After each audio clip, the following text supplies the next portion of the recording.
So, hello everyone, myself Narvin Patidar. So, I welcome you to the 9 Pointer YouTube channel. Basically, we are a growing community of engineering students. ठीक है. So, basically, I am from RTU and आज अपन एक PPS का paper discussion करने वाले हैं. And this paper is of ANTM. ठीक है. अब ये सब्जेक्ट बेसिकली क्या है? It is a coding subject और इसकी आप फुल फॉर्म में देखोगे तो problem solving through programming. Programming through problem solving आप कुछ भी समझ सकते हो, बट बेसिकली यहाँ पे सी लैंग्वेज का कॉन्सेप्ट आता है सारा का सारा, जो कि आपको फर्स्ट ईयर में पढ़ाया जाता है. ठीक है. अब फर्स्ट ईयर में ना ये या तो फर्स्ट सेमेस्टर में आ जाएगा, आइदर ही सेकंड सेमेस्टर में आ जाएगा. ठीक है. तो उसका आज अपन इन डेप्थ काफी अच्छे से सिर्फ इस पेपर इस वीडियो के अंदर अपन पूरा का पूरा डिस्कस करने वाले हैं. ठीक है. एंड ऑब्वियसली बात है, जब फर्स्ट ईयर में आता है तो सारी ब्रांचेस के लिए ये चीज कॉमन है. ठीक है. तो वीडियो को स्टार्ट करते हैं विदाउट गोइंग इट. तो हेयर अपना मैंने आपके लिए पेपर दे रखा है. This is part A, part B and some of the questions of part C are on the next page. ठीक है. तो स्टार्ट करते हैं विदाउट वेस्टिंग टाइम. ठीक है. एक चीज हो, जैसे कि आपको मैं पूरा पेपर इस वीडियो में सोल्व करवा रहा हूँ, तो ऐसा नहीं यूं लेट गए देख रहे हैं चल रहा है, नहीं. आपको एक कॉपी पेन लेके बैठना है और कोशिश करनी है कि ज्यादा से ज्यादा चीजें आप कॉपी में नोट करें. यार देखो, वीडियो देख के चल जाओगे तो कुछ मतलब होने वाला नहीं है. अगर आपने वीडियो देखते टाइम नोट बनाए, हर चीज को समझा, कुछ डाउट आया तो उसको वहीं मार्क करा, फिर कमेंट करा या गूगल सर्च करा, तब आपका जाके मैक्सिमम बेनिफिट हो रहा होगा. बाकी सबकी इच्छा था. ठीक है. बेसिकली स्टार्ट करते हैं. Differentiate between primary and secondary memory. आप बोलोगे यार भैया प्राइमरी मेमोरी तो हमने ना 11th 12th में पढ़ ली. ठीक है यार, वो भाई मेमोरी फ्लैशबैक में जा चुकी है. दोबारा आएंगे, रिफ्रेश करेंगे, अच्छे से समझेंगे क्या होता है. ठीक है. सबसे पहले आता है प्राइमरी मेमोरी. देखो, प्राइमरी मेमोरी क्या होती है? Actually directly accessible bye CPU होती है. सीपीयू से डायरेक्टली एक्सेस कर सकता है इसको. ठीक है. दूसरी चीज क्या होती है? ये प्रोसेसर को एक्चुअल वर्किंग स्पेस प्रोवाइड करवाती है. ठीक है. प्रोसेसर क्या करता है? कुछ भी डेटा को होल्ड करके इंस्ट्रक्शंस को एग्जीक्यूट करता है. तो उस डेटा को, इंस्ट्रक्शंस को प्राइमरी मेमोरी होल्ड करके रखती है, जिस पे प्रोसेसर करंटली वर्क कर रहा है. ठीक है. अब आते हैं सेकेंडरी मेमोरी पे, which also known as mass storage. देखो क्या होता है, content of the secondary memory first get transfer to the primary memory. ठीक है, ठीक है, ठीक है. देखो यार, कुछ भी नहीं है. प्रोसेसर क्या करता है, वो ना डायरेक्ट सेकेंडरी मेमोरी से बात नहीं कर सकता. ठीक है. तो पहले उसका डेटा प्राइमरी मेमोरी में जाएगा, फिर सेकेंडरी मेमोरी में जाएगा. ठीक है. तो प्राइमरी मेमोरी के थ्रू वो सेकेंडरी मेमोरी को यूज करता है. कौन? प्रोसेसर. सारी बात यहाँ पे प्रोसेसर की हो रही है. एंड डोंट वरी, प्रोसेसर आपके सेकंड ईयर में आने वाला सब्जेक्ट है. एक माइक्रो प्रोसेसर करके सब्जेक्ट आएगा, वहां आप प्रोसेसर के बारे में सब कुछ समझोगे. फिर भी शॉर्ट में मैं बताना चाहूँ तो कुछ नहीं. प्रोसेस करता है आपका जो कोड है उसको एग्जीक्यूट करने के बाद उसमें जो प्रोसेसेस होंगी, उसमें जो एग्जीक्यूशन होगा, उसको एग्जीक्यूट करने में काम आता है. ठीक है. मैंने आपके लिए डिफरेंसेस भी लगा रखे, अगर आप इनको रीड डाउन करोगे आपको सारी चीजें लगभग समझ में आ जाएगी. इन केस कुछ प्रॉब्लम आए तो you can do Google search any time. जैसे मैंने आपको सारी चीज समझा रखी, कोई दिक्कत आनी नहीं है ना. ये चीज एक बार देख लेते हैं. Primary memory temporary. देखो, जब आप फोन यूज करते हो ना, तो आप रिसेंट ऐप में उनको हटा दोगे, रिसेंट ऐप्स को. अब वो सारी चीजें प्राइमरी मेमोरी में रखी हुई है. और आपने एक चीज और नोटिस करी होगी, प्राइमरी मेमोरी का रैम होती है, और रैम ना जनरली कम होती है अपने फोन में, लैपटॉप में, एज कम्पेयर टू रोम.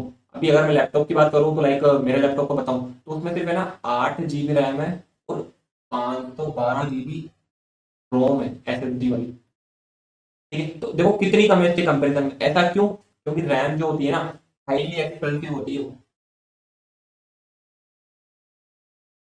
ठीक है. ये रीजन है, बाकी आप यहाँ से पढ़ लेना, आपको सब कुछ क्लियर हो जाएगा. तो let's move to the next question. What are the basic organisation of a computer? आप बोलोगे भैया कंप्यूटर में ना मेनली तीन चीज होती है. एक तो होता है सीपीयू, दूसरी चीज होती है इनपुट डिवाइसेस, तीसरी चीज होती है आउटपुट डिवाइसेस. इनपुट डिवाइसेस में क्या क्या आता है? कैसे कैसे इनपुट दे सकते हो आप? यूजिंग कीबोर्ड दे सकते हो, और कैसे माउस भी होता है. ठीक है. और आउटपुट डिवाइसेस कौन से होते हैं अपने? आउटपुट डिवाइसेस अपने होते हैं basically, you can consider monitor to be output device, you can consider printer to be output device and many more. ठीक है. तो बेसिकली ये तीन चीजें होती है. अब आप बोलोगे भैया आपने मेमोरी तो रखी नहीं, अरे यार सीपीयू के साथ मेमोरी भी रख लो. तो बेसिकली ना ये सारी चीजें होती है. ठीक है. अब एक बार मैंने लिख रखा है वो देख लेते हैं. Computer system consist of 3 part, जो मैंने आपको बताया. सबसे पहले सीपीयू आता है, फिर इनपुट डिवाइसेस आते हैं जिससे अपन कंप्यूटर में इनपुट डालते हैं, एंड आगे आउटपुट डिवाइसेस आते हैं. ठीक है. अब सीपीयू में दो चीजें होती है, एरिथमेटिक लॉजिक यूनिट और कंट्रोल यूनिट. ये अभी आपके कोर्स के अंदर नहीं है. इसको आप सेकंड ईयर में आओगे तब अच्छे से इन डेप्थ पढ़ने वाले हो. ठीक है. अब एक बार इसको डायग्राम से समझते हैं. उसने बोला ना explain using a block diagram. ठीक है भाई, समझा देंगे। अब इस डायग्राम से पहले तरह यहाँ पे देखिए एक बार। देखो जैसे ये सीपीयू हो गया अपना। अब क्या करते हो आप, सीपीयू हो गया, इनपुट आया, सीपीयू ने कुछ अपना प्रोसेसिंग करी, आउटपुट दे दिया। इनपुट आया, अपनी प्रोसेसिंग करी, आउटपुट दे दिया। इनपुट आया, इस इनपुट में आपको मेमोरी की जरूरत है, तो यहीं पे कहीं मेमोरी होगी, ये सीपीयू ये मेमोरी। मेमोरी से इंटरेक्ट करेंगे दोनों, इंटरेक्ट करके फिर कुछ आउटपुट निकाल के आउटपुट दे देंगे। ये समझ में आ गया ना, तो वही चीज वहां पे है। इन केस समझ में नहीं आया, प्लीज वीडियो रिवाइंड करके वापस से देख लो। ठीक है, तो देखो यहाँ पे क्या हो रहा है, अपन डेटा डाल रहे हैं, एंड यहाँ पे storage unit plus central processing unit मिलके कुछ अपना कंप्यूटेशन कर रहे हैं, कुछ भी प्रोसेस कर रहे हैं। उसको फिर जब वो आउटपुट की तरह आ जाता है, तो उसको आउटपुट डिवाइसेस की तरह डिवाइस से शो कर रहे हैं। समझ में आया? अरे यार कुछ भी नहीं है, इनपुट आ रहा है, सीपीयू और मेमोरी मिलकर कुछ उस पर एग्जीक्यूट कर रहे हैं, आउटपुट जैसे ही उसका आ रहा है वैसे शो कर रहे हैं। इनपुट आया, एग्जीक्यूट करा, शो कर दिया, इनपुट आया, एग्जीक्यूट करा, शो कर दिया। इट्स सो इजी है। ठीक है, तो एक तो यार ये कलर मैच चेंज करते हैं सबसे पहले। हम्म, ये वाला है ना, इसको यूज करते हैं। ठीक है, तो let's move to the next question. तो what do you mean by pseudo code, अपना नेक्स्ट क्वेश्चन है बेसिकली। इसमें ये क्या पूछ रहा है कि सूडो कोड क्या होता है, ये एक्सप्लेन कर दो। ठीक है, तो हम बता देंगे सूडो कोड क्या होता है। देखो कुछ भी प्रोग्राम है, लाइक आपको प्रोग्राम लिखना है कि write a program to find sum of two integers.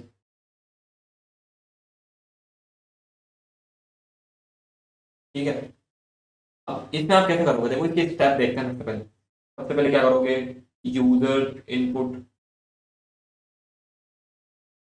उसके बाद एक नया वेरिएबल मान लो सी बनाओगे, उसमें इसको स्टोर करवाओगे। उसके बाद प्रिंट सी। ये जो आपने लिखा ना स्टेप, स्टेप कैसे लिखनी है अपने को, स्टेप लिखनी है इन इंग्लिश लाइक लैंग्वेज। ठीक है, तो जो आपने इंग्लिश लाइक लैंग्वेज जो ह्यूमन रीडेबल है, उसके अंदर आपने अपने पूरे प्रोग्राम की स्टेप्स लिखी है, उसी को अपन बोलते हैं सूडो कोड। अब एक बार देख लेते हैं यहाँ क्या लिखा हुआ है। Pseudo code it simply an implementation of an algorithm in the form of annotation and informative text written in plain English. ये काम की चीज है। इट हैज नो सिंटैक्स, क्योंकि प्रोग्रामिंग लैंग्वेज नहीं है, ये सिर्फ एक इंग्लिश लैंग्वेज है, no syntax like any of the programming language and thus can be compiled और एक प्रोग्रामिंग लैंग्वेज होगी तो कंपाइल होगा तो कुछ होगा। अब ये तो नॉर्मल इंग्लिश लाइक लैंग्वेज है, इंग्लिश में लिखा है अपन ने कुछ भी, तो उसको क्या कंपाइल करोगे। ठीक है, काफी easy. Let's move to the next question. Justify the term assembly and low level language. देखो होता क्या है, एक चीज आपको पहले समझना है। एक तो होती है हाई लेवल लैंग्वेज, फिर आती है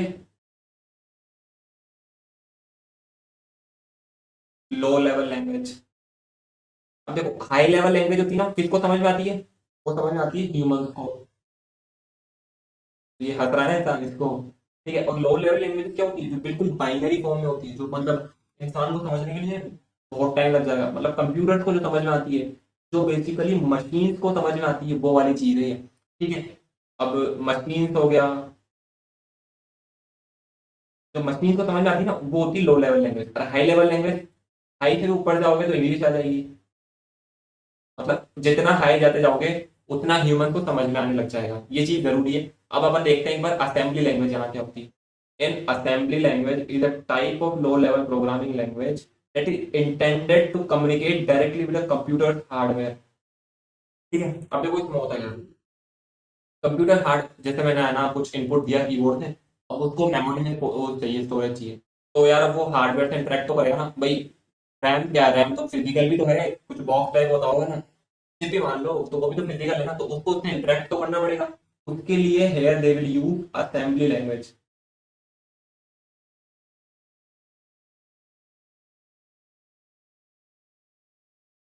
ठीक है, असेंबली लैंग्वेज यूज में लेंगे।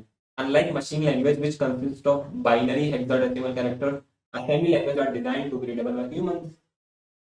इसको अपन ह्यूमन रीडेबल भी होती है।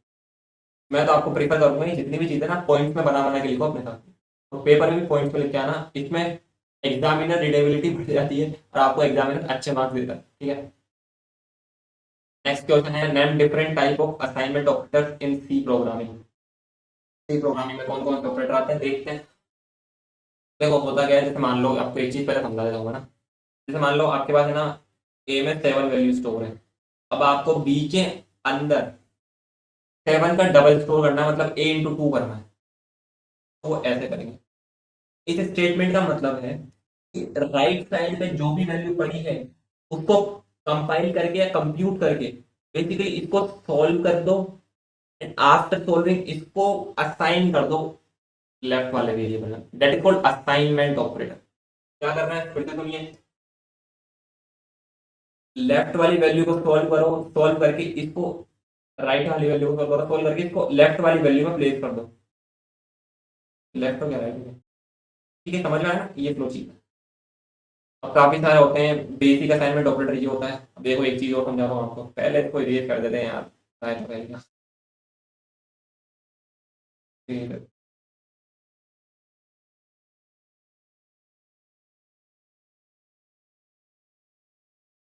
ठीक है, अब मैंने आपको एक चीज समझाता हूँ, अच्छे से समझना एक बार। And, देखो जैसे मान लो आपको करना है, ए एक वेरिएबल है जिसके अंदर मान लीजिए 7 वैल्यू पड़ी हुई है, एंड आपको 7 में से +3 करना है। तो आप क्या करोगे, भैया आपने सिखाया था, इस तरफ की वैल्यू पहले कंप्यूट होगी, फिर वो इसमें प्लेस हो जाएगी। मैंने कहा सही है, लेकिन इसका एक शॉर्ट तरीका भी होता है।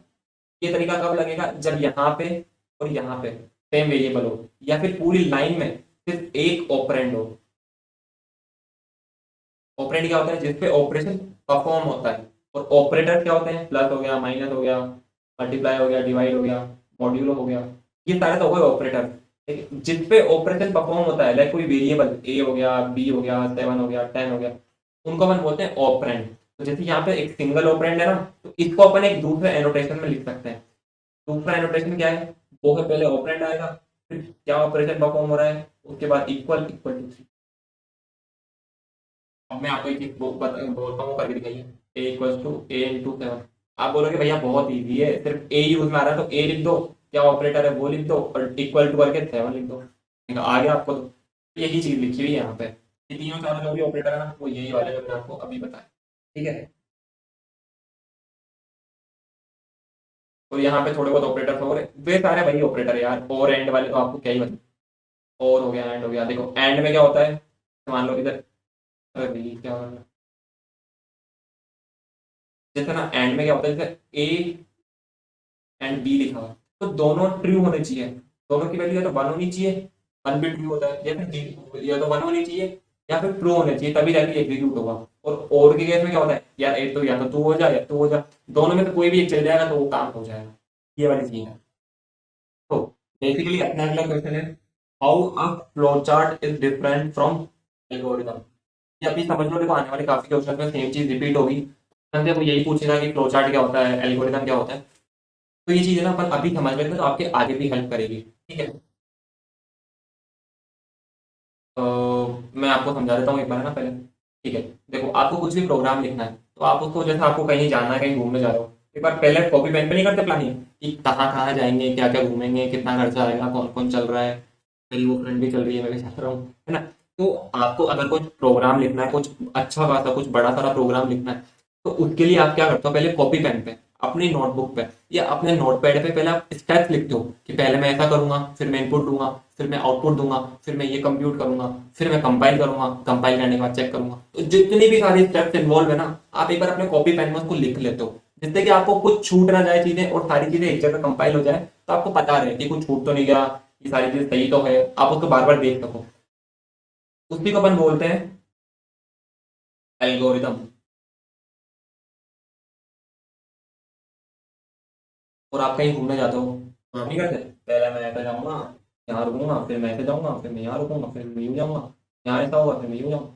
ये जो सारी चीजें ना, जो एक फ्लो चार्ट टाइप है, प्रोग्रामिंग में होता है ना, उसमें क्या होता है, जैसे आपको इनपुट लेना है, तब क्या करते हो, मतलब फ्लो चार्ट बनाते हो। एल्गोरिदम और उसमें है, तो अपन लिख के देखते हैं कि यार इंग्लिश लाइक लैंग्वेज होती है। अब जैसे है ना, एक चीज और बताता हूँ, जो सूडो कोड होता है ना अपना, वो इंग्लिश लाइक लैंग्वेज है, वो ज्यादा नॉन टेक्निकल है। और जो एल्गोरिदम है ना, वो बिट काइंड ऑफ टेक्निकल चीज है, इतनी नहीं है, बट अगर अपन कंपैरिजन में देखें सूडो कोड के, तो टेक्निकल है। ठीक है, और फ्लो चार्ट क्या होता है, फ्लो चार्ट में अपन क्या करते हैं, डायग्राम्स का पिक्टोरियल डायग्राम्स का यूज में लेके अपन फ्लो दिखाते हैं कि जो मेरा प्रोग्राम है, कि जो मेरा कोड है, उसका फ्लो कैसे जा रहा है, पहले क्या होगा, फिर क्या होगा, फिर वहां से मेरा कहाँ गया।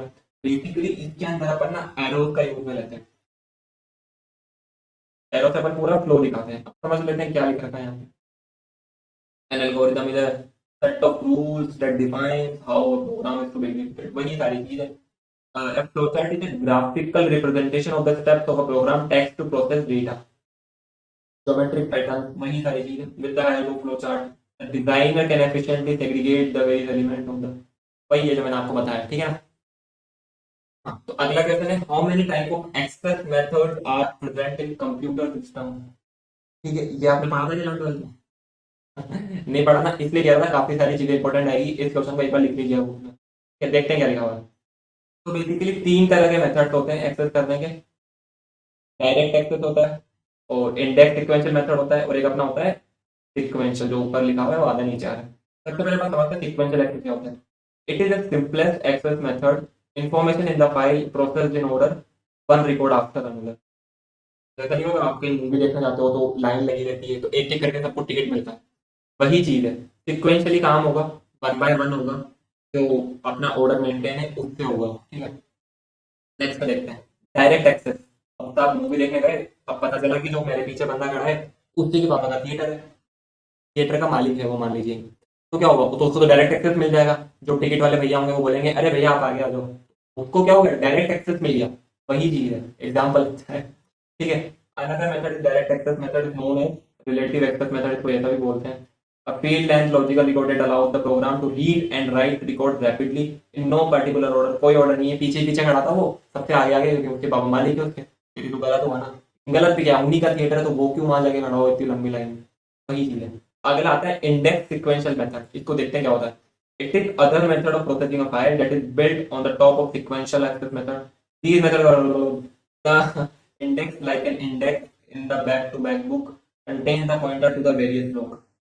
these method construct an index। देखो अब क्या होता है, जैसे लंबी सारी लाइन लग रही, तो अपन ने उनको एक नंबर असाइन कर दिया कि आपका नंबर 1 है, आपका नंबर 2 है, आपका नंबर 3 है। तो अपन ने क्या करा, इंडेक्सिंग देगी उसको, है तो अभी वो सिक्वेंशियल में वन बाय वन ही वो एग्जीक्यूट होंगे, वन बाय वन ही वो टिकट मिलेगा। अब आप किसी के साथ भी आ रहा हो आपको वेट तो करना पड़ेगा, लेकिन अपन ने उनको क्या करा, इंडेक्स दे दी। तो वही चीज है यहाँ पे, है ना। तो हो गया अपना ये क्वेश्चन भी। तो let's move to the next question. तो our next question is define and explain scanf and printf function। Basically scanf function जो होता है is used for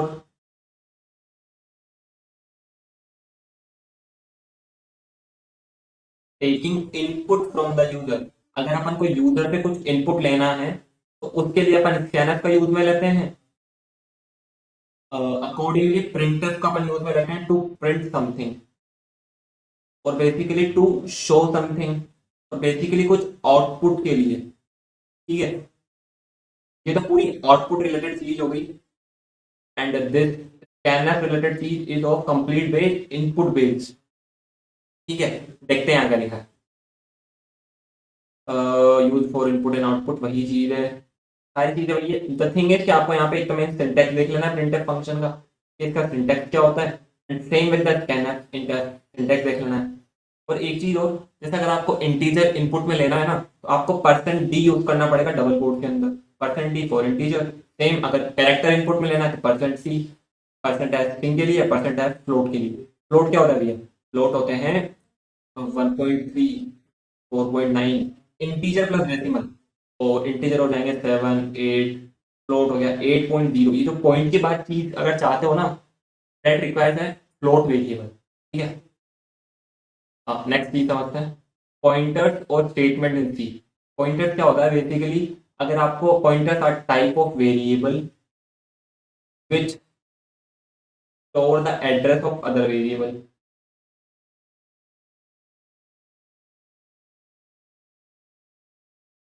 बेसिकली देखो, अगर आपको किसी वेरिएबल का एड्रेस स्टोर करना है ना, तो वो नॉर्मल वेरिएबल नहीं कर सकता, उसके लिए आपको पॉइंटर्स की रिक्वायरमेंट पड़ेगी, ठीक है। तो जितने डेटा टाइप के नॉर्मल होते हैं इंटीजर फ्लोट, उतने टाइप का पॉइंटर होता है। इंटीजर टाइप का पॉइंटर हो सकता है, फ्लोट टाइप का, कैरेक्टर टाइप का, ठीक है। और स्टेटमेंट क्या होता है, स्टेटमेंट बेसिकली आपने मान लीजिए 10 लाइन का कोड लिखा, लाइन है ये, प्रिंटर की लाइन है, ये स्कैनर की लाइन है, ये इक्वल्स टू 10 की लाइन है, तो ये सिंगल सिंगल लाइन एक इंडिविजुअल स्टेटमेंट है, ठीक है, और आपका जो कोड होता है वो कॉम्बिनेशन ऑफ स्टेटमेंट होता है। देखते हैं यहाँ क्या लिखा है। Pointer in C language is a variable which store the address of other variable. जैसा कि मैंने आपको बताया, वेरिएबल किसी भी टाइप का हो सकता है। ठीक है, साइज, अब आपकी जो पॉइंटर वेरिएबल की साइज होगी ना, वो आपकी सिस्टम के आर्किटेक्चर पर डिपेंड करती है। ठीक है, कि वो कितना साइज ले रहा है। स्टेटमेंट मैंने आपको समझा ही दिया क्या होता है। तो I think this question is done.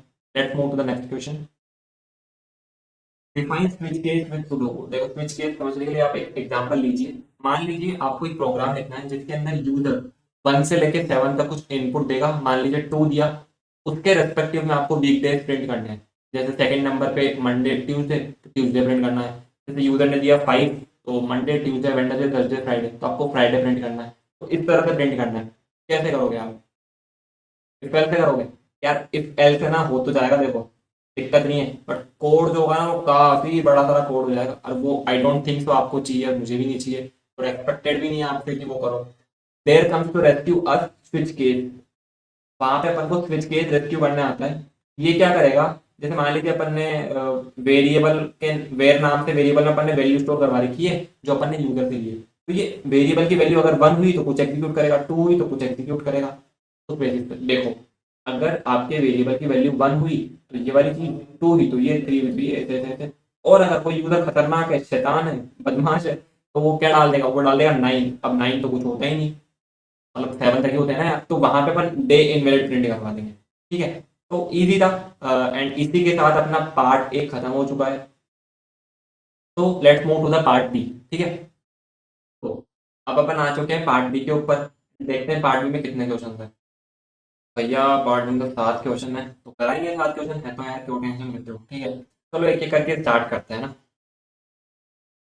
Draw a flow chart with algorithm and write a C program to compute simple interest. आप बोलोगे भैया फ्लो चार्ट एल्गोरिथम पढ़ा दिया, तो बिल्कुल सही समझा। तो फ्लो चार्ट क्या होता है ये मैं आपको ऑलरेडी बता चुका हूँ। एल्गोरिथम क्या होता है ये मैं आपको ऑलरेडी बता चुका हूँ। अब सेम चीज दोबारा बता के देखो यार, आपका भी टाइम बेकार होगा, मेरा भी होगा, and I don't want that. ठीक है, तो बेसिकली ये दो चीजें मैं ऑलरेडी बता चुका हूँ प्रीवियस वीडियो में। प्रीवियस क्या, हाँ इनफैक्ट अभी जो क्वेश्चन हुए पार्ट है उन्हीं में है ये चीज है, प्रीवियस में तो है ही नहीं। ठीक है, तो अपन डायरेक्टली जंप करते हैं राइटर सी प्रोग्राम वाले क्वेश्चन पे। ठीक है, एल्गोरिथम देख लेते हैं। अब देखो यार, अपने को निकालना क्या है, इसको तो मैं हटा देता हूँ। फिर आपको, अब देखो यार, कुछ भी चीज निकाली होती है ना, हर चीज का कुछ ना कुछ कोई फॉर्मूला होता है मैथ्स में। अच्छा, ठीक है, अब जैसे आपको निकालना है सिंपल इंटरेस्ट, तो होगा सिंपल इंटरेस्ट का भी कुछ फॉर्मूला जिससे निकलेगा, क्योंकि कोई मैथमेटिकल वैल्यू होगी ना सिंपल इंटरेस्ट, या तो प्लस माइनस कुछ ना कुछ करके, या कोई बड़ा सा कॉम्प्लेक्स फॉर्मूला होगा। तो वही चीज देखते हैं। अब आते हैं एल्गोरिथम। एल्गोरिथम क्या होता है भैया? एल्गोरिथम होता है, फिर भी बता देता हूँ यार, भूल जाते हो आप लोग। एल्गोरिथम होता है step by step procedure to solve an computational problem. Computational मतलब जो कंप्यूटर से सॉल्व करी जा सके। कंप्यूटेशनल देखे ना प्रॉब्लम। अब देखते हैं, सबसे पहले स्टेप 1 में स्टार्ट और स्टेप 5 में स्टॉप। सबको वियर्ड लगती है, मुझे भी लगती है, पर ठीक है, आदत डाल लो, ये सब होता है। आप कंप्यूटर को स्टार्ट तो करोगे ना पहले, उस पर्सपेक्टिव से दे रखा है ये ना। तो सबसे पहले अपने रीड का मतलब इनपुट होता है।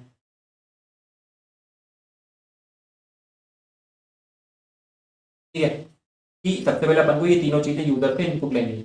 उसके बाद इस फॉर्मूला का यूज करके वो सारी चीजें अपने को एक वेरिएबल में स्टोर करवानी है।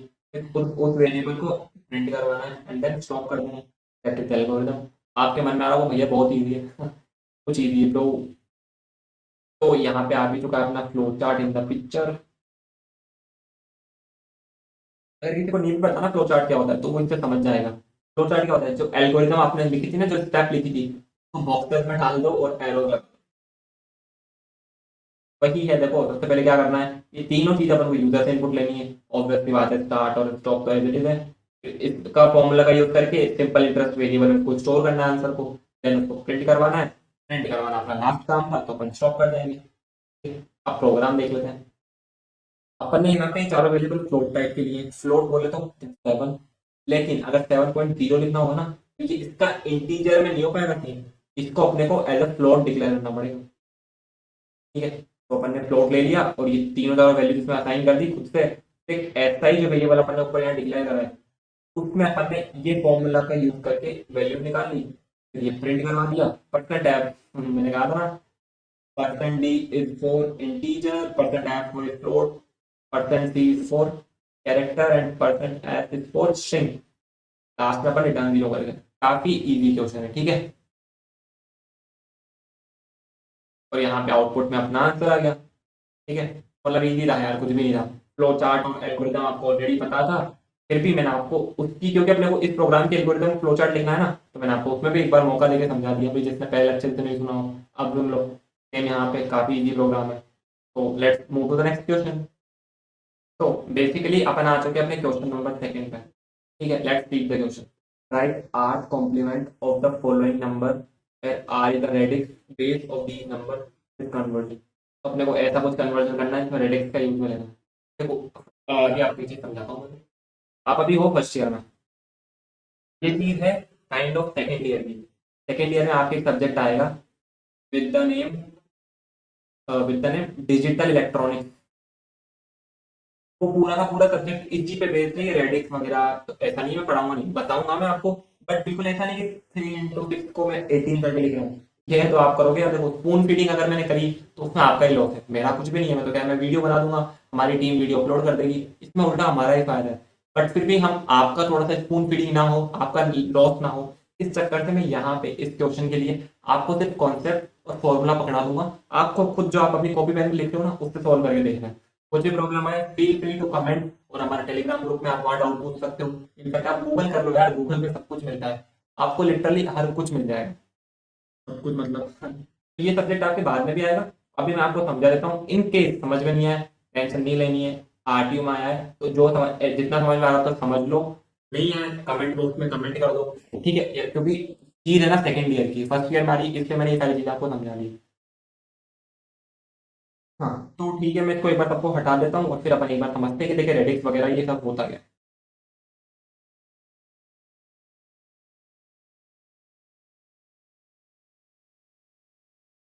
ठीक है।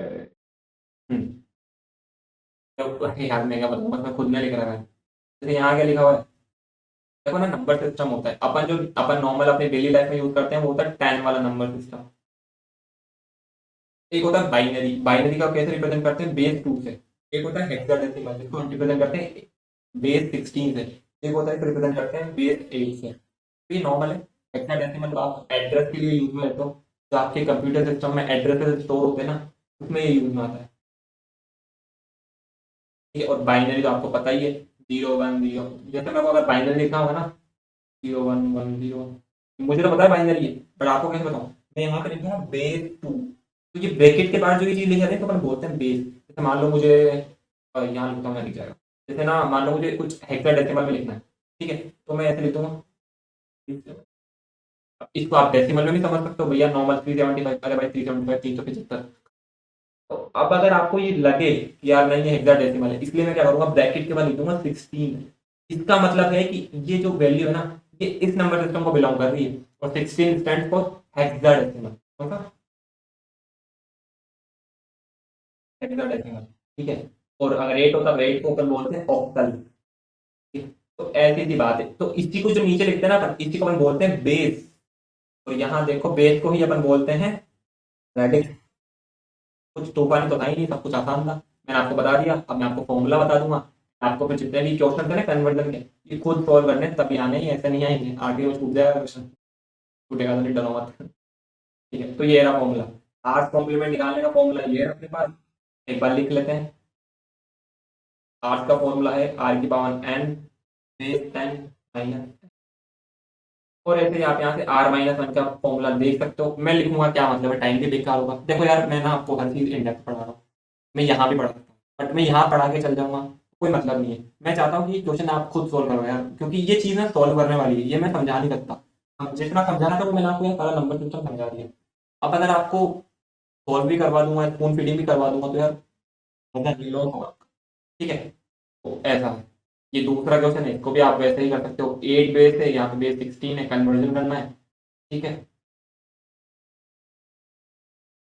ऐसे यहाँ पे थर्ड वाला है, ये खुद को ही करना है। लेकिन अब ये 5 वाला कोई नॉर्मल होता नहीं, बट मान सकते हो आप, कोई सा भी हो सकता है, क्योंकि जो अपने जनरल होते हैं ना, वो होता है 2 बाइनरी, 8 ऑक्टल। 8 को अपन बोलते हैं ऑक्टल नंबर सिस्टम। जो 10 वाला होता है उसको अपन बोलते हैं डेसिमल, जो अपन डेली लाइफ में यूज में लेते हैं। एक होता है 16 वाला, जिसको अपन बोलते हैं हेक्साडेसिमल, जो कि सिस्टम में यूज आता है एड्रेसेस को स्टोर करने के लिए। ठीक है, तो देख लेना ये सारी चीजें हैं।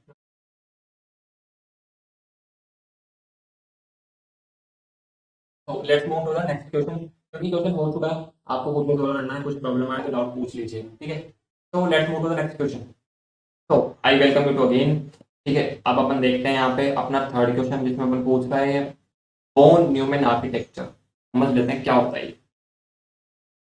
पहले डायग्राम देखते हैं। ये तो यार आप बोल रहे होंगे भैया बताया था आपने पार्ट के अंदर, जैसे बताया था इनपुट आया, कुछ अपनी प्रोसेसिंग हुई, आउटपुट चल गया। वही चीज है। हुआ क्या, देखो यहाँ पे साइंटिस्ट के नाम से उसने अपने नाम से फेमस कर दिया, उसके नाम से आपको पढ़ना पड़ रहा है। ठीक है, फिर मैं आपको एक बार बता देता हूँ, एक दो चीजें इसमें नहीं है वो देख लेते हैं। ठीक है, तो सबसे पहले क्या होगा, इनपुट आएगा, इनपुट गया इस बॉक्स में, इस बॉक्स में कंप्यूटर से रिलेटेड हर चीज है। मेमोरी भी है, तो आप कहते हो ना स्टोरेज कहाँ है भैया, स्टोरेज कहाँ है, ये रही स्टोरेज। पूरा जो है स्टोरेज पूरा लिखते हैं। सीपीयू भी है, अब देखो सीपीयू में control unit, arithmetic logic unit, register, ये वही चीजें आपके अभी काम की नहीं है, सेकंड ईयर में आने वाली है। फिर भी बता देता हूँ, रजिस्टर्स में डेटा स्टोर होता है। डेटा, पूरा डेटा स्टोर नहीं होता, जो काम का डेटा है ना सीपीयू के, जो सीपीयू के बार बार काम आएगा, उसको वो अपने पास रजिस्टर में स्टोर कर लेता है, ताकि बार बार इधर उधर जाना ना पड़े। सीपीयू है मेमोरी, मेमोरी है सीपीयू है, ऐसे ना करना पड़े, है ना। तो वही वॉन न्यूमन बेसिक आर्किटेक्चर है यार। इनपुट आएगा, कुछ अपनी प्रोसेसिंग करोगे, उसका आउटपुट दे दोगे। बताया था मैंने आपको पहले ब्लॉक डायग्राम से, वही चीज है। क्या, अब एक बार कंपोनेंट्स में एक बार देख लेते हैं यहाँ क्या क्या लिखा हुआ है ना। एक दो चीजें नहीं है, जैसे बस, जैसे मैं अभी कह रहा था ना आपको कि जैसे आपको सीपीयू से मेमोरी आना पड़ेगा, मेमोरी से सीपीयू, वापस इधर इधर से इधर इनपुट आएगा, तो ये आना जाना होता कैसे है। आप कैसे जाता हो अपने दोस्त के घर, आप बोलोगे स्कूटी से जाता हूँ भैया, अरे यार यहाँ पे स्कूटी नहीं होती, यहाँ पे होती बस। आप हंस रहे होंगे, बट ऐसा ऐसा ही होता है, कुछ नहीं होता। यहाँ पे बेसिकली बसेज होती है तीन तरह की, एड्रेस बस, डेटा बस, और एक शायद होती है कंट्रोल बस। ये वापस बोलूंगा, सेकंड ईयर में आएगा सब कुछ आपके। तो ये तीन तरह की बसेज होती है। इससे अपन एड्रेस को मतलब ट्रैवल करवाते हैं, इससे डेटा ट्रैवल होता है, इससे कंट्रोल फ्लो, कि इस टाइम कंट्रोल कहाँ पर है वो चीज फ्लो होती है। ठीक है, मेमोरी यूनिट मैंने बता ही दिया। तो बेसिकली अपन पहुंच चुके हैं अपने पार्ट बी के क्वेश्चन नंबर 4 पे। समझते हैं क्वेश्चन क्या बोलता है। सब पहले क्वेश्चन से पहले मैं आपसे एक चीज पूछता हूँ ना, जैसे मान लो आपने ना प्रोग्राम लिखा, उसमें आपने सम करवा लिया होगा, कुछ पैटर्न वगैरह प्रिंट करवाने का प्रोग्राम होगा। आपने आज तक काफी सारे प्रोग्राम करे होंगे, ठीक है। अब मैं आपको बोलता हूँ कि भाई एक प्रोग्राम लिखो, उस प्रोग्राम में आपको क्या करना है, उस प्रोग्राम के थ्रू जब आप उस प्रोग्राम को एग्जीक्यूट करो ना, तो आपकी एक फाइल ओपन होनी चाहिए। उस फाइल में आपको डेटा लिखना है, उस फाइल को क्लोज करना है, और इसके बाद उस फाइल को कॉपी पेस्ट करना है। आप बोलोगे भैया फाइल फाइल फाइल फाइल क्या कर दिया ये, प्रोग्राम से मैं फाइल को कैसे करूंगा भैया, ये तो मेरे को आता ही नहीं है। वहीं पे पिक्चर में आता है, कौन सा पिक्चर में आता है, जीरो बीच बीच में है टाइम टाइम, वही पिक्चर में आता है कॉन्सेप्ट फाइल हैंडलिंग का, जो कि अपना क्वेश्चन भी है, कि अपन अपना कोड है, उस कोड को एग्जीक्यूट करने में कैसे फाइल ओपन हो सकती है। फाइल देखो, फाइल से जितनी भी चीजें हैं ना, ओपन हो, क्लोज हो, टेक्स्ट को कॉपी करना हो, मूव करना हो, किसी फाइल में डेटा ऐड करना हो, जैसे उसमें लिखा हुआ है hello my self Narayan Patidar, उसके बाद आपको आपका नाम भी लिखना हो तो ऐड, और आपको डिलीट करना हो, मान लो आपको मेरा नाम डिलीट करना है, आपका नाम लिखना है, तो जितने भी फाइल पे ऑपरेशन लग सकते हैं ना, using programming, using C language और any other language, that called as file handling. ठीक है, क्वेश्चन समझ, क्वेश्चन आ गया वापस समझ में, फिर भी पढ़ देते हैं question, just for the formality.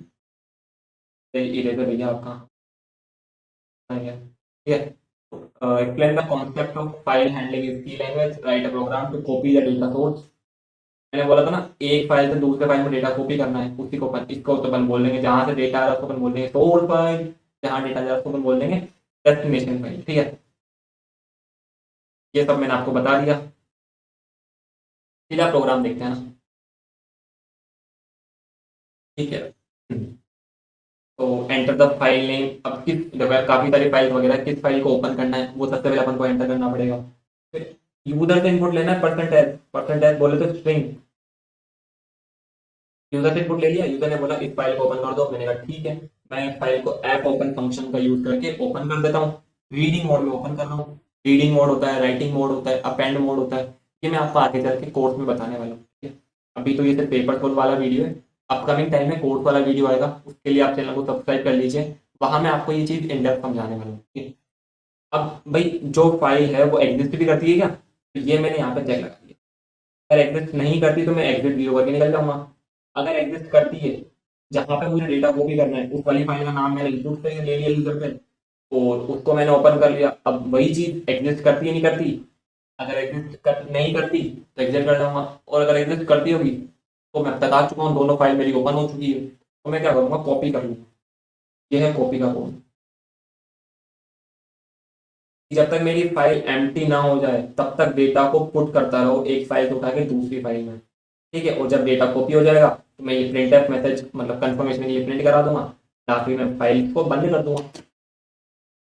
हाँ, कुछ मतलब कुछ भी नहीं था यार, वही फाइल वाली चीज है, थोड़ा बहुत फंक्शन वगैरह देखने कोड में, बट कॉन्सेप्ट समझ में आया ना। देखो क्वेश्चन तो काफी सारे हो जाने वाले हैं, कॉन्सेप्ट क्लिक हुआ, फाइल हैंडलिंग होता गया है, बस वही चीज थी और अपना क्वेश्चन खत्म है। एक बार देख लेते हैं आउटपुट क्या है। आउटपुट आ गया, enter the text, enter the file name to open for reading. फिर मैंने लिखा a dot t x t open करनी है। फिर मुझे किस में राइट करना है वो मैंने लिख दिया, और आखिरी में उसमें प्रिंट कर दिया कि कंटेंट कॉपी टू दिस, ये कंफर्मेशन के लिए है, ठीक है। तो आई होप ये क्वेश्चन हो गया अपना पूरा। अपन अब नेक्स्ट क्वेश्चन पे मूव करते हैं विदाउट डिले। तो बेसिकली अपन आ चुके हैं अपने पार्ट बी के क्वेश्चन नंबर 5 पे, एंड लेट्स सी क्वेश्चन क्या बोलता है। What do you mean by term array. Array क्या होता है बता दो, ठीक है।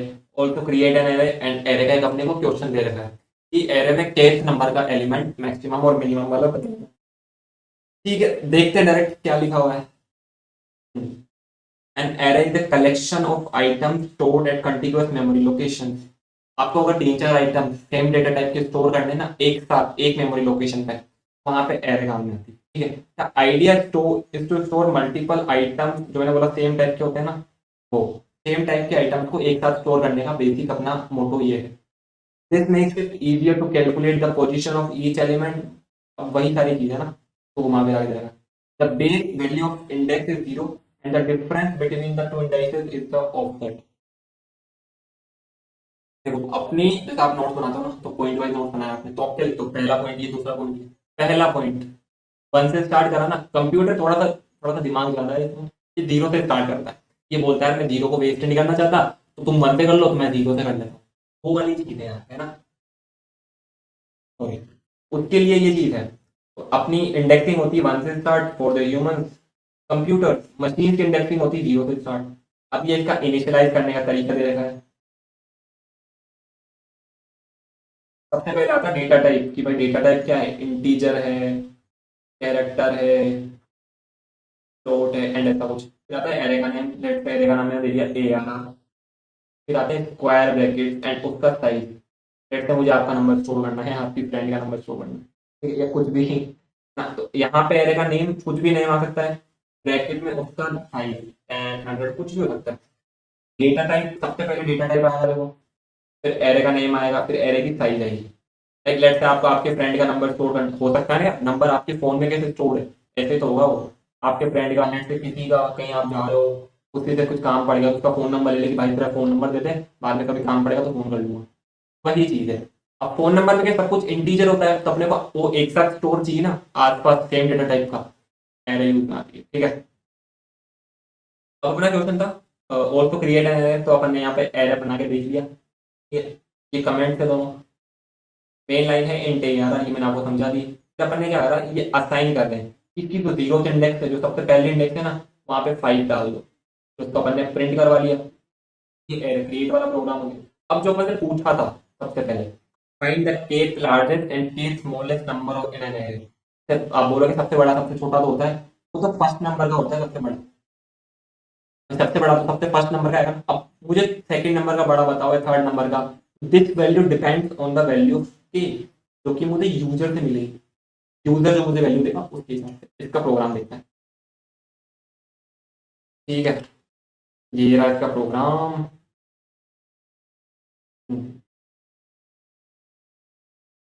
है ना। देखो कैसे कर रखा, सॉर्टिंग हो रखा बेसिकली, समझते हैं सॉर्टिंग क्या है। तो यहाँ का होता है। जैसे कि मान लीजिए कोई एरर है। हाँ, जैसे कि मान लो कोई एरर है, 3 नंबर की एरर है। अब मान लो ये 11 है, ठीक है, तो ये 40 है। अब मान लो मुझे इसको सॉर्ट करना है। सॉर्ट का मतलब मुझे इसको असेंडिंग ऑर्डर में या फिर मुझे इसको डिसेंडिंग ऑर्डर में अरेंज करना है, उसी को अपन सॉर्ट बोलते हैं। बाय डिफॉल्ट सॉर्ट में अपन असेंडिंग मान के चलते हैं। तो अगर मैं इसको सॉर्ट करूँ तो क्या हो गया, सबसे छोटा 3, उससे बड़ा 11, फिर उससे बड़ा 40। तो अब मुझे पता लग सकता है ना कि सबसे बड़ा है ये वाला, फिर उससे छोटा ये वाला, फिर सबसे छोटा ये वाला। तो मान लो यूजर ने मुझे दी के की वैल्यू 2, तो वो पूछेगा दूसरे नंबर का सबसे बड़ा तो ये, तो पीछे तो देख चेक करेंगे, ये आ गया। के इक्वल्स टू 3 होता तो ये आ जाता, के इक्वल्स टू 1 होता तो ये आ जाता। सेम स्मॉलेस्ट के लिए के इक्वल्स टू मान लो 2 दिया, सबसे सेकंड वाला छोटा, तो ये तो सबसे छोटा, इसके बाद वाला आ गया। क्लियर है? प्रोग्राम देख लेना, सॉर्टिंग का प्रोग्राम है, बीच में सॉर्टिंग भी कर रखी है इसमें। तो आउटपुट अपना आ गया, स्मॉलेस्ट एलिमेंट है 5। ठीक है, तो ये क्वेश्चन हो गया। Let's move to the next question. तो बेसिकली अपना अगला क्वेश्चन है, define algorithm with flow chart, write algorithm for finding factorial of number. आप अगेन अपने बाप को बोल रहे होंगे कि एल्गोरिदम क्या होती है, ये भैया ने ऑलरेडी बता दिया। फ्लो चार्ट क्या होता है, ये भैया आपने ऑलरेडी बता दिया। तो बता दिया तो दोबारा रिपीट नहीं करना, अपन डायरेक्टली फैक्टोरियल पर जंप कर जाते हैं। फिर भी फॉर योर रेफरेंस मैं आपको एल्गोरिदम और फ्लो चार्ट बताता हूँ इस क्वेश्चन के पर्सपेक्टिव से, तो उससे आप कैच कर सकते हो कि वो चीज़ भी क्या होती है, अगर आपने पहले नहीं पढ़ी तो। ठीक है। ये एल्गोरिदम के बारे में लिखा हुआ है। चलो एक बार फ्लो चार्ट देखते हैं। टू ऐड 2 नंबर्स, तो स्टार्ट करना है, यूजर से इनपुट लेना है, वेरिएबल में दोनों को स्टोर करना है, ऐड करके प्रिंट करना है, एग्जिट कर देना है, दैट इज फ्लो चार्ट। ठीक है। अब अपन देखते हैं एल्गोरिदम टू फाइंड फैक्टोरियल।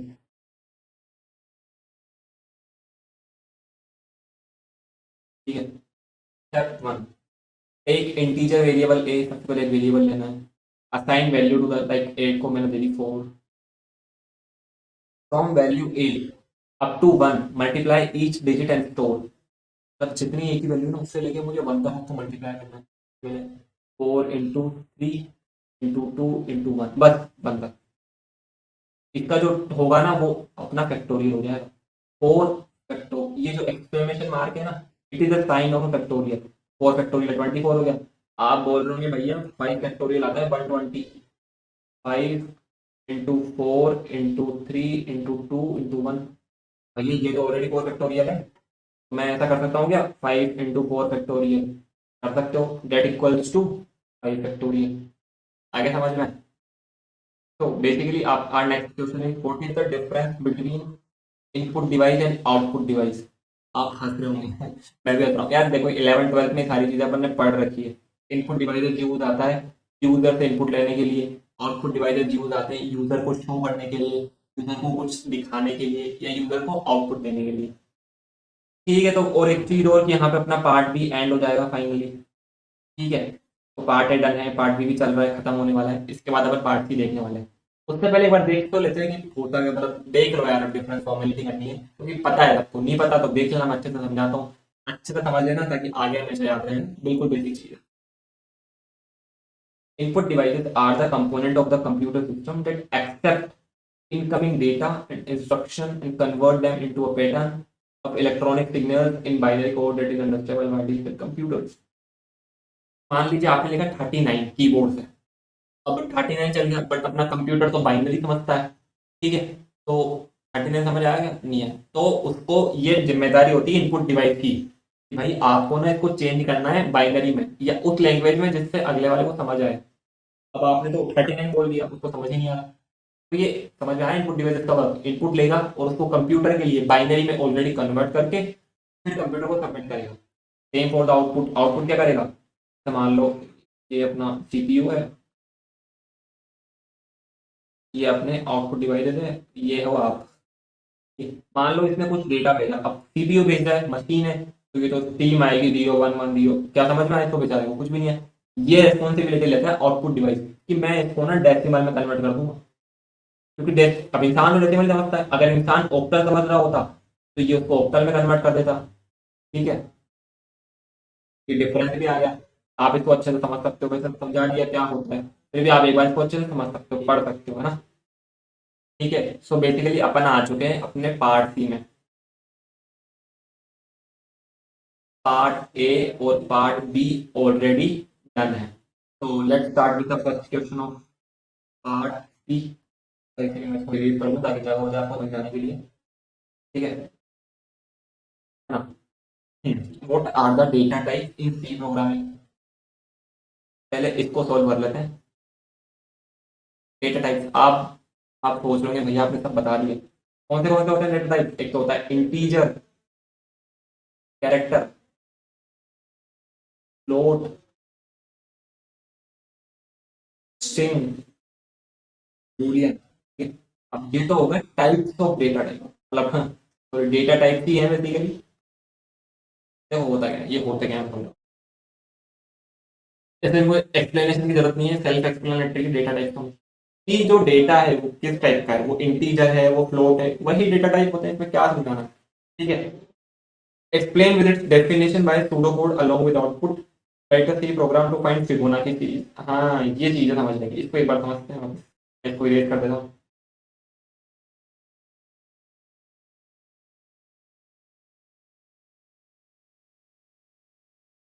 ठीक है,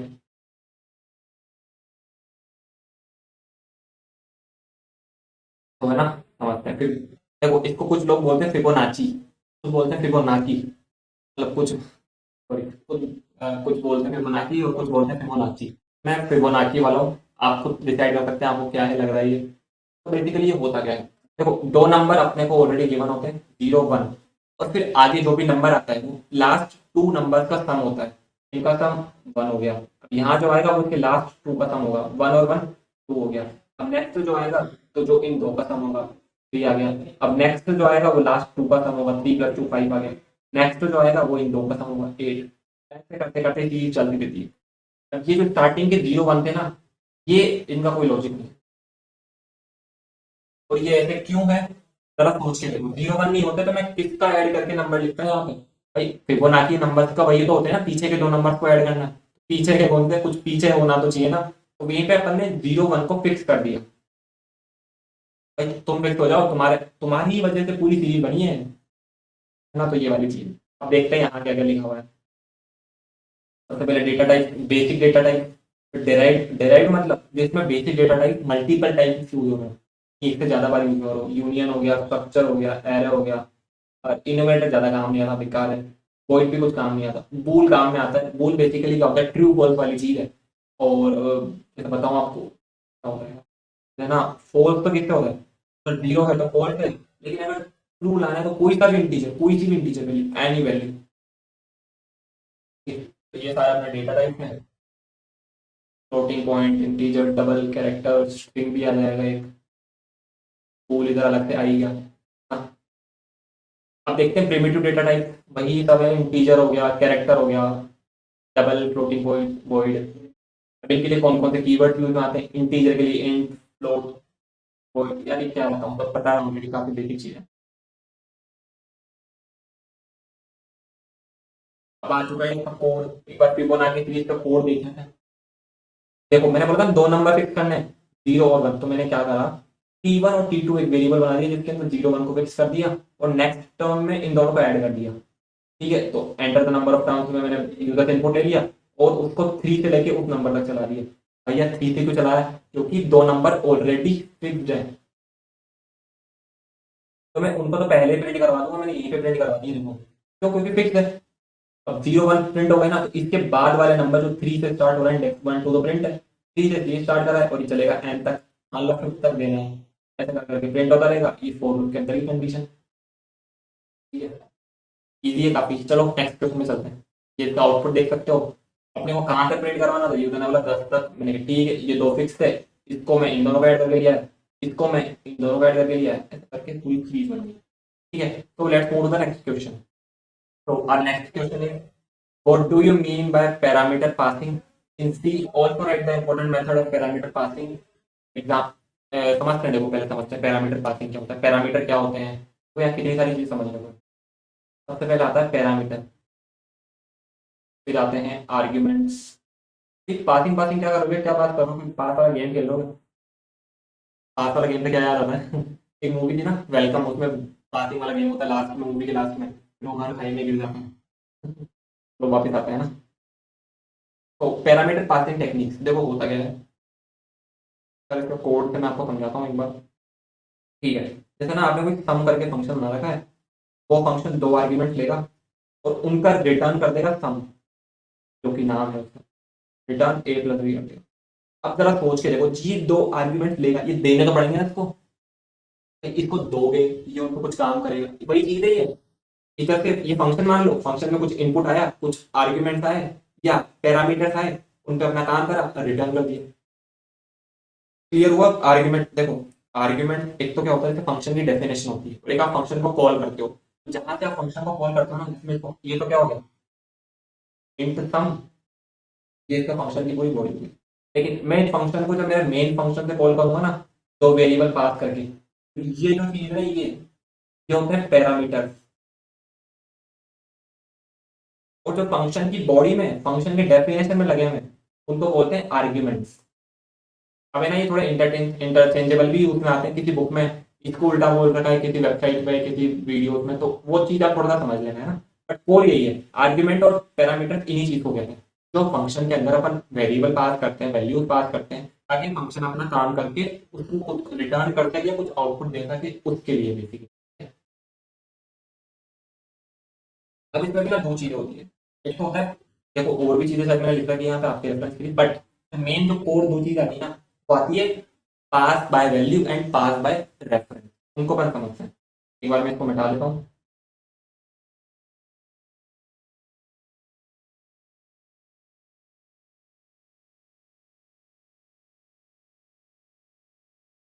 ठीक है ना। एक तो होता है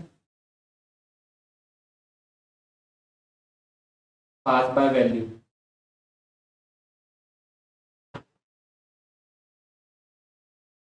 एक होता है पास बाय रेफरेंस। अब अगर आपने कुछ वैल्यूज पास करी ना किसी फंक्शन में नॉर्मली, तो क्या होता है, वो फंक्शन उन वैल्यूज का एक खुद अलग वेरिएबल बनाता है, खुद का नया वेरिएबल, उसमें उस वैल्यूज को स्टोर करता है।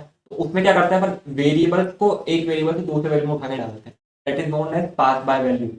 और अगर पास बाय रेफरेंस में क्या होता है, जो आपने वेरिएबल का नेम पास करा है ना नीचे मेन फंक्शन में कॉल करते टाइम, तो कॉल करते टाइम जो आपने फंक्शन पैरामीटर में भेजा है, उसी वेरिएबल पे वो अगला फंक्शन, यूजर डिफाइंड फंक्शन काम करता है।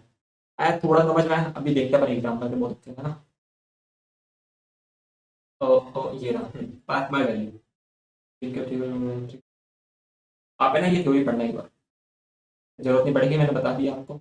जो वैल्यूज नॉर्मली पास करते हैं उसी को पास बाय वैल्यू बोलते हैं। बेसिकली उसमें क्या होता है, जो आपने मेन फंक्शन के अंदर से, जैसे कि मैं एग्जांपल दूं, ये मेन फंक्शन में आपने सम को कॉल करा, ए और बी, ए और बी वेरिएबल यहाँ पे मेन में, ए का वैल्यू है, बी की वैल्यू। अब क्या होगा, इन वैल्यू, इन वेरिएबल की जो वैल्यूज है ना, उस वैल्यू के सेम वेरिएबल बनेंगे यूजर डिफाइंड फंक्शन। तो मैंने लाइन बोली, दोबारा सुनना नहीं सुनिएगा, कि इनकी जो वैल्यूज है ना, उस वैल्यूज के नए वेरिएबल बनेंगे, new variable user defined function में। ठीक है, लेकिन पास बाय रेफरेंस में क्या होता है, सेम मेमोरी लोकेशन पे काम होता है, इन्हीं पे काम होगा, लेकिन जब मैं इसको कॉल करूंगा, मैं वहां इसको लिख रखा हूँ, मतलब यूजर डिफाइंड फंक्शन की डेफिनेशन ऐसा, ऐसा क्यों, क्योंकि एड्रेस के लिए, मैंने आपको बताई थी ये चीज पहले भी, कि एम्परसेंट बोलते हैं इसको, क्या बोलते हैं, बोलते हैं AMPER, एम्परसेंट। ठीक है, ये जो है ना एंड वाला साइन, इसको एम्परसेंट बोलते हैं। तो इसका मतलब है कि एड्रेस, कि ये जो वेरिएबल जहां पड़े ना, उसी एड्रेस पे उन्हीं वेरिएबल को यूज में लो, नए वेरिएबल मत बनाओ सेम वैल्यूज के, तो फिर पाथ बाय रेफरेंस बोलते हैं। ठीक है, अब यहाँ समझते हैं क्या हो रहा है। मेन फंक्शन में मैंने FUNC को कॉल करा है एक्स वाई वैल्यू से, अब यहाँ पे फिर नए वेरिएबल बन गए दो, तो ये तो हो गया अपना पास बाय वैल्यू। एग्जाम्पल से समझना, मैंने जो बताया था बहुत अच्छे से समझ में आ जाएगा। पास बाय वैल्यू, मैंने जहाँ पे एक्स वाई से वैल्यू पास करी ना, वो वैल्यू इनमें नए वेरिएबल में चल गई, तो मतलब मैंने वैल्यू पास करी है, आउटपुट आ गया।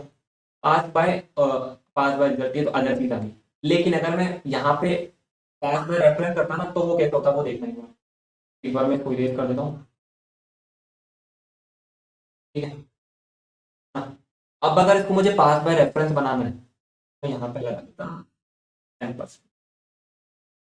इसका मतलब क्या हो गया, सेम एड्रेस पे तो वही वेरिएबल पड़ा हुआ है ना यार, क्या हो गया, सेम वेरिएबल काम में ले लो, मुझे ना कोई नया वेरिएबल नहीं चाहिए, ठीक है। तो ये कॉन्सेप्ट है इसका। आई होप ये क्वेश्चन क्लियर हुआ हो आपको। Let's move the next question, ठीक है। तो अपना नेक्स्ट क्वेश्चन है, write a program in C language to print half pyramid alphabet and star. तो बेसिकली आपने जब फॉर लूप बाय लूप सीखा था तो आपने प्रिंटिंग पैटर्न वाले क्वेश्चन करे होंगे,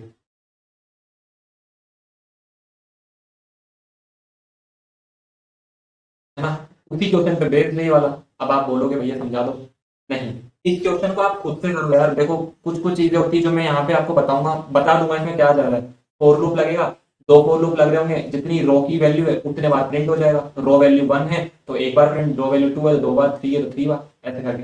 बट यार देखो कुछ चीजें होती है, अगर आपने प्रिंटिंग पैटर्न वाले क्वेश्चन अब तक नहीं करे तो आई सजेस्ट किसी भी वेबसाइट पे जाके, मैं आपको जीएफजी सजेस्ट करता हूँ, वहां पे जाके इनके 10-15 क्वेश्चन कर लो। काफी इंपॉर्टेंट है यार, इससे आपका ना फोर लूप वाइल लूप वाला कॉन्सेप्ट क्लियर हो जाएगा। आरटीयू के लिए नहीं बोल रहा मैं, खुद का जो कॉन्सेप्ट क्लियर होगा ना लैंग्वेज बेसिस पे, फोर लूप वाइल लूप कैसे काम करते हैं, फिर लूप की वर्किंग होती है, कब इंक्रीमेंट होता है, कब कंडीशन चेक होती है, वो ऐसे समझ में नहीं आने वाले एक क्वेश्चन से समझ में। कैसे पॉसिबल है यार, 10-15 क्वेश्चन कर लो पहले के जाके, फिर देखो। अभी चलो मैं आपको एक बार बता देता हूँ अपर व्यू से कि कैसे कैसे चल रहा है, जैसे मैंने आपको बता दिया, फिर भी एक बार देखते हैं, है ना। तो यहाँ क्या होगा, यहाँ देखो रो के बराबर, जैसे रो क्या होती है, एक ही तो रो होती है और ऐसे कॉलम होते हैं, चार रो चार कॉलम, ठीक है।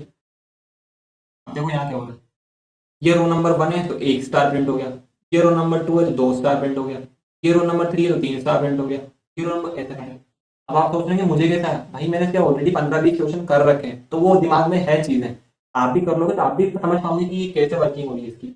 वही चीज है, रो तक मैंने चला दिया वेरिएबल, मतलब एक मैंने फोर लूप चला, नेस्टेड लूप लगते हैं ना कोई,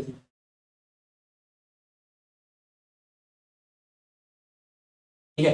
पहले मैंने आई से लेकर रो तक चला लिया, जो कि रो की वैल्यू 5 है यहाँ पे। फिर मैंने एक और वेरिएबल चलाया अंदर लूप में, आई से लेकर रो नंबर तक, आई तक, जे से लेकर आई तक, वो प्रिंट कर देगा, सिंपल। अब यार सब कुछ तो मैं आपको बता दूंगा, वैसे मैंने आपको सोल्यूशन बता ही दिया सब कुछ यार, क्या बचा है। फिर भी मैं सजेस्ट वो क्वेश्चन करो एक बार, है ना। ये लो, ठीक है। इसमें ना अपन अल्फाबेट की वैल्यू इंक्रीज कर, अब देखो यार ए बी सी डी ये इंक्रीज हो रही है ना, तो जैसे जैसे अंदर अंदर वाला कोड लूप चलेगा उसको इंक्रीज करते जाओ और प्रिंट करते जाओ, बाकी कॉन्सेप्ट तो सेम ही है कि जितना रो की वैल्यू है उतनी बार प्रिंट होगा। क्या प्रिंट होगा, वो चीज यहाँ चेंज हो गई। कैसे चेंज हुई, स्टार्टिंग में ए लेके लूप के अंदर चल जाओ, तो जैसे बाहर लूप से बाहर निकलोगे प्लस प्लस कर दो अल्फा, कहाँ कर ये रहा, प्लस प्लस अल्फाबेट कर लो, वो बी पे आ जाएगा, फिर सी पे आ जाएगा। अल्फाबेट क्या है, एक वेरिएबल, इसमें कैरेक्टर स्टोर है। आई होप क्लियर हुआ। Let's move to the next question. Yes, तो बेसिकली अपन आ चुके हैं पार्ट 3 की क्वेश्चन नंबर 4 पे। पढ़ते हैं question. Write a program in C to display the first 10 natural number and also try to find the sum of 10 natural. Natural number क्या होते हैं भैया, नेचुरल नंबर होते हैं 1 2 3 से लेके सारे, जीरो इंक्लूड नहीं करना, जीरो इसमें इंक्लूड नहीं होता, जीरो इंक्लूड होता है होल नंबर। अगर कोई पूछे होल नंबर क्या होते हैं, 0 1 2 3 4, और कोई पूछे नेचुरल नंबर क्या होते हैं तो वो 1 से स्टार्ट होते हैं और एंड तक चलते हैं इनफाइनाइट। अब प्रोग्राम लिखना है, डायरेक्ट प्रोग्राम पे जंप करते हैं। प्रोग्राम क्या था, फर्स्ट 10 नेचुरल नंबर, तो आप खुद सोच चुके होंगे अब तक तो कि फर्स्ट 10 नेचुरल नंबर कैसे करें। भैया मैं एक फोर लूप लगाऊंगा आई इक्वल टू 1 से आई को 10 लेस देन इक्वल टू 10 तक चलाऊंगा, आई प्लस प्लस करता जाऊंगा, और यहाँ पे मैं प्रिंट एफ में आई को प्रिंट करता जाऊंगा, क्योंकि आई 1 आएगा प्रिंट हो जाएगा, इंक्रीज होगा 2 हो जाएगा प्रिंट हो जाएगा, 3 हो जाएगा, 10 हो जाएगा प्रिंट हो जाएगा, 11 होती तो बाहर निकल जाएगा, कंडीशन फॉल्स होगी। वही चीज मैंने यहाँ पे लिख रखी है। अब एक और क्वेश्चन है, इसमें मुझे सम भी निकालना है, तो मैंने प्रिंट करवाने के साथ ही उसको एक सम वेरिएबल में सम में स्टोर करता गया। मैंने क्या करा, एक वेरिएबल सम इक्वल टू 0 कर लिया, 1 पे उसको ऐड कर लिया, फिर 2 ऐड कर लिया, तो ऐसे क्या क्या करा मैंने, 1 2 3 करके 10 तक ऐड कर लिया, तो वो इसका समेशन आ गया। इसका वैसे फॉर्मूला भी होता है n into n plus one by two, n is the number of, कितने नंबर ऐड करना चाहते हैं, एन इंटू 11 डिवाइड बाई 2, ये 5, ये 55। क्या क्या चीजें बतानी पड़ रही है आपको, देखो यार बेसिक क्वेश्चन था, है ना। ये आउटपुट आ चुका है आपका, तो फर्स्ट 10 नेचुरल नंबर प्रिंट हो गए और उनका सम भी प्रिंट हो गया। ठीक है, तो let's move to the next question. तो बेसिकली अपन आ चुके हैं अपने पार्ट सी के लास्ट क्वेश्चन पे। क्वेश्चन पढ़ते हैं, write program in C to read 10 number. अपने को यूजर से 10 नंबर इनपुट लेने हैं। 10 नंबर इनपुट कैसे लेंगे, एक एक करके स्कैनर लिखोगे? नहीं, एक फॉर लूप चलाएंगे 10 टाइम्स, उसके अंदर लिख देंगे स्कैनर करके। ऑब्वियसली बात है, जो इनपुट आएगा वो टाइम में आएगा, एरे में आएगा। और उनका अपन को क्या निकालना है, सम निकालना है और एवरेज निकालना है। सम तो अपन ने अभी लास्ट क्वेश्चन में निकाला ही था। एवरेज कैसे निकलता है, सम अपॉन नंबर, कितने नंबर और कितने नंबर हैं, काउंट उनका 10 है तो 10 से डिवाइड कर देंगे। ठीक है, अब देखते हैं एक बार क्या लिखा है। ठीक है, आस्किंग फॉर इनपुट। चलो एक तरीका था एरे में स्टोर करवा लो, बट उसमें मेमोरी वेस्ट होती। हमने क्या करा, इनपुट लेते गए ऐड करते गए, क्योंकि अपने को सम भी तो फाइंड करना है। तो यहाँ इनपुट ले लिया, तो बोला कि नंबर डाल दो भाई, नंबर डाल के ले लिया, सम में ऐड कर लिया, फिर से बोला नंबर डाल दो, फिर ऐड कर लिया, तो अपने पास सम आ गया। अब सम चाहिए तो सम को प्रिंट करवा दो, कि सम भी तो प्रिंट करवाना है, एवरेज प्रिंट करवाना है, तो सम डिवाइड बाय 10 कर दो, वो एवरेज आ जाएगा। तो था इसमें, तो क्या ही बताऊं यार, क्वेश्चन ये चीज सम वाली चीज मैं आपको ऑलरेडी पहले बता चुका हूँ। 10 नंबर कैसे इनपुट लेने हैं वो इसमें एरे को यूज करके नहीं कर रखा, तो वो भी आप ट्राई कर सकते हो उससे, बट इसमें मेमोरी फालतू यूज होगी, रिक्वायर नहीं है, क्योंकि अपने को उनको प्रिंट नहीं करना ना, अपने को तो उनका सम निकालना है। तो फोर लूप में जब अपन उनको इनपुट लेंगे उसी टाइम उनका सम ऐड कर लेंगे, तो अपना मेमोरी बच गई। ठीक है, तो ये पेपर हो चुका है आई थिंक मेरी तरफ से कंप्लीट। आपको कुछ डाउट हो, हमारे टेलीग्राम पे काफी अच्छी कम्युनिटी है, वहां पे जाके डाउट पूछो। वहां से भी क्लियर नहीं हो तो कमेंट बॉक्स में लिखो। अरे यार ये सब चीजें सिर्फ गूगल का काम है, गूगल करो यार, हर चीज गूगल पे अवेलेबल है। और मैंने आपको बताया ना एक दो जगह की ये क्वेश्चन प्रैक्टिस करने जीएफजी से, गीक बहुत अच्छी वेबसाइट है, वहां से वो चीज प्रैक्टिस करो, है ना। मेरे बताने से नहीं आएगा, खुद भी करोगे ना साथ में। अभी आपने नोट्स लिखे होंगे, जिसने नहीं लिखे प्लीज अगली बार से नोट्स लिखना है, वीडियो को दोबारा देख के नोट्स लिखो खुद से। जिसने लिखे बहुत सही, आप ऐसे उनको नोट्स से रिवाइज करोगे तो बहुत से क्वेश्चन जब आप आरटी को पेपर देने जाओगे ना, मैच करेंगे। मैं इसीलिए बता रहा हूँ, इसलिए आप इन चीज़ों को फॉलो कर, है ना। अब यहाँ पे आउटपुट आ जाएगा, वही चीज़ें हैं यार। तो that's all from my side, है ना। तो बेसिकली 9 पॉइंटर आपके लिए काफ़ी हेल्प कर रहा है, कम्युनिटी भी काफ़ी अच्छी स्ट्रॉन्ग हो रही है, काफ़ी इन्फॉर्मेटिव कंटेंट आ रहा है। तो आई होप आपको कंटेंट अच्छा लगा होगा। अच्छा लगा तो लाइक करें, कमेंट करें, अपने बैचमेट्स के साथ, अपने दोस्तों के साथ शेयर करके हमारी रीच को और बढ़ाएं और हमारी कम्युनिटी को और स्ट्रॉन्ग करें। ठीक है, अगर आप हमारी कम्युनिटी में ऐड होना चाहते हैं, टेलीग्राम ग्रुप, हमारा इंस्टाग्राम, हमारे यूट्यूब पे हमारे को फॉलो करें, और जितना आप हमें फॉलो करके शेयर कर सकते हैं क्योंकि करिए। अब देखो हम चाहते हैं, हमारा जो गोल है ना, हमारा गोल है कि हम हर एक डोमेन पे हर इंजीनियरिंग स्टूडेंट की कुछ ना कुछ हेल्प करें। अपन इंजीनियर भाई लोग हैं यार, तो उस हिसाब से थोड़ा कम्युनिटी स्ट्रॉन्ग करके चलो। ठीक है, तो that's all from my side. मिलते हैं अगले वीडियो में, काफी सारे वीडियोस आने वाले हैं। Till then keep learning, keep hustling, good bye.